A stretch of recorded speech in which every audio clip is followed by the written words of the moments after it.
మమ్మల్ని ఎవరు గుర్తిస్తారో వారికే ఓట్లు వేస్తామని మధ్యాహ్న భోజనం వంట కార్మికులు తెలిపారు. జగిత్యాల జిల్లా మెట్పల్లిలోని ఆర్టీఓ ఆఫీస్ ముందర 13వ రోజు ఏఐటీయూసీ ఆధ్వర్యంలో మధ్యాహ్నం భోజనం వంట కార్మికుల నిరవధిక సమ్మె కొనసాగుతూ ఉంది. సమ్మెలో భాగంగా గాంధీ జయంతి సందర్భంగా గాంధీ విగ్రహానికి పూలమాలలు వేసి వినతి పత్రం ఇవ్వటం జరిగింది.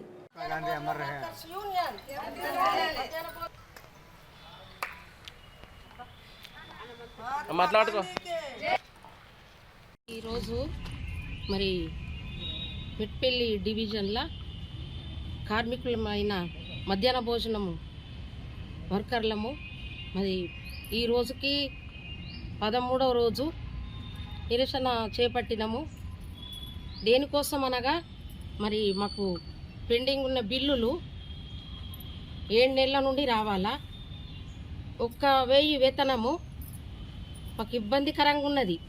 ఈ రాష్ట్రంలో కానీ ఈ భారతదేశంలో కానీ ఎవ్వరు చేయనటువంటి మరి హీనంగా 1000 జీతం, నెలకు 1000 రూపాయల జీతం రాష్ట్ర గవర్నమెంట్ మాకు కట్టిస్తున్నది. కేంద్ర వర్కర్లకు ఇస్తున్నారు. మరి గవర్నమెంట్ స్కూలు, గవర్నమెంట్ పిల్లలు మమ్మల్ని ఏ రీతిగా గుర్తించినటువంటి ఉద్యోగ భద్రత లేదు. గవర్నమెంట్ నుండి మాకు ఐడి కార్డ్ లేదు, ఒక యూనిఫామ్ లేదు.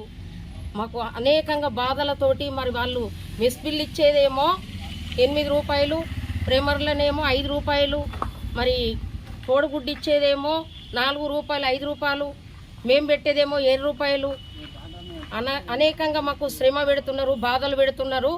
మరి ఇది ప్రభుత్వానికి మేము తెలియజేస్తున్నాం. దయచేసి మంత్రులు, ఎమ్మెల్యేలు, మరి రాష్ట్రపతులు అందరూ కూడా దయతోటి ఈ విన్నపమును మీరు ఆలకించాలా. ఈరోజు గాంధీ జయంతి